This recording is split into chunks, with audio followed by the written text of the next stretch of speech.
Well, I think it's extremely important when we are facing the ugly, crazy phenomena of Holocaust denial and distortion to make it clear in various ways what really happened and the tragedy of our people.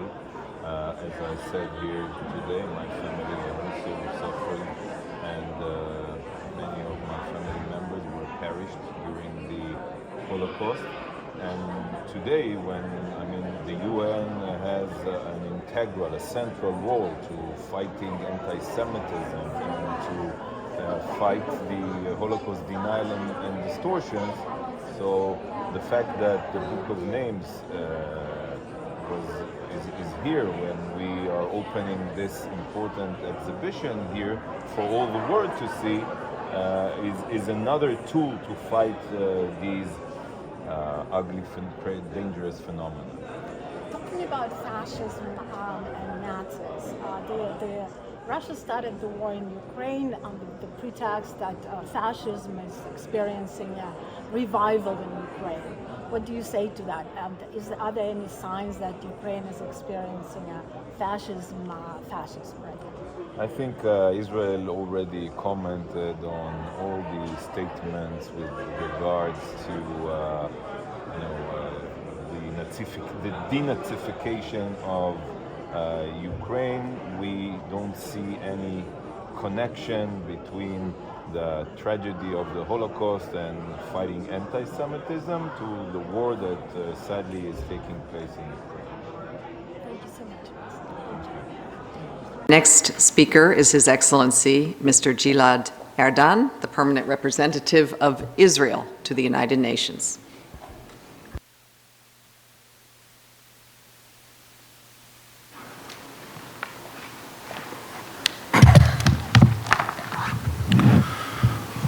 Thank you, Under Secretary General Fleming. And of course, I would like to thank Secretary General Gutierrez, my friend, Chairman of Yad Vashem, Danny Dayan, and of course, the Rubinstein family. Leaders, delegates, and dear Holocaust survivors, thank you all. My grandfather, Chaim, was a farmer. He lived in a small village in Transylvania with his wife Bracha and 8 beautiful children. But in the spring of 1944, the small village and their simple way of life ceased to exist. The Nazis brutally forced Chaim, Bracha, their 8 children, and 160,000 other Transylvanian Jews into cramped ghettos, and shortly afterwards onto cattle cars hurtling towards Auschwitz. When the trains came to a stop, my grandfather was immediately separated from his family, his young children torn from his arms and his wife dragged away from him. If only he would have known what was about to happen to them, he would have kissed each one of them for the last time and told them how much he loved them. Bracha and 7 of their children were sent straight to the gas chambers, murdered for the sole reason of being born Jewish. The Nazis kept my grandfather and his eldest daughter, my Aunt Hannah, alive for the sole purpose of doing back-breaking labor for their despicable regime.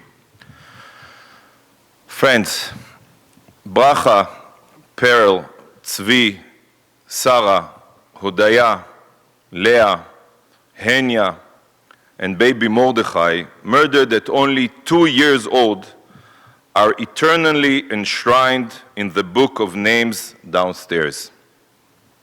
Their names are inscribed alongside the names of nearly 5 million other Jewish men, women, and children murdered by the Nazis and their collaborators.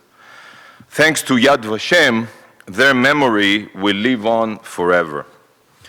But beyond their memory, the Book of Names, this powerful exhibition, couldn't have come at a more crucial time. Today, there are forces of evil doing everything in their power to erase the memory of Bracha, her children, and the 6 million other victims. Holocaust denial and distortion are on the rise, and due to the internet, these lies proliferate at terrifying speeds. This is why we passed a historic resolution 1 year ago to combat this twisted phenomenon, and the resolution was adopted by consensus. Thanks to this resolution, there is now a globally accepted definition for Holocaust denial and distortion. Nevertheless, social media platforms still remain a cesspool of lies and hate. This practice must end now. It isn't by chance that this year we witnessed so many instances of ignorance regarding the atrocities of the Holocaust and the event that led up to it. There are those that are working to erase the memory and lessons that must be learned from our horrific atrocity. They question the right of the Jewish people and the Jewish state to protect ourselves. Just today, we witnessed another example, one of thousands, of Israel defending itself against terrorists in Jenin, preparing to carry out an attack against innocent Jews.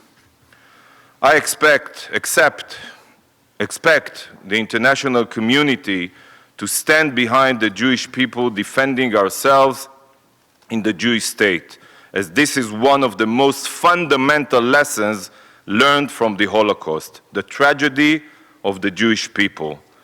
This is the embodiment of never again. The UN, an institution that rose from the ashes of the Holocaust, bears an integral central responsibility to actively combat these phenomena of anti-Semitism and Holocaust denial. It is the responsibility of each and every one of us to call out this hate. Hateful actions always begin with hateful words. The time has come for everyone to accept what the international community has agreed upon and start fighting this sick practice. Holocaust deniers and Jew haters can no longer be given a free pass. Sadly, even here at the UN, such bigots can be found. I know that I will not rest until this is done, but neither can anyone else. The time for words has passed, and the time for action is now. It is our responsibility to go on the offensive against bigotry and not rely solely on statements and verbal commitments. In a time of rising hate and violence, platitudes are not enough. I demand action. The Jewish people demand action. We must not allow evil to prevail. Thank you from the bottom of my heart. Thank you.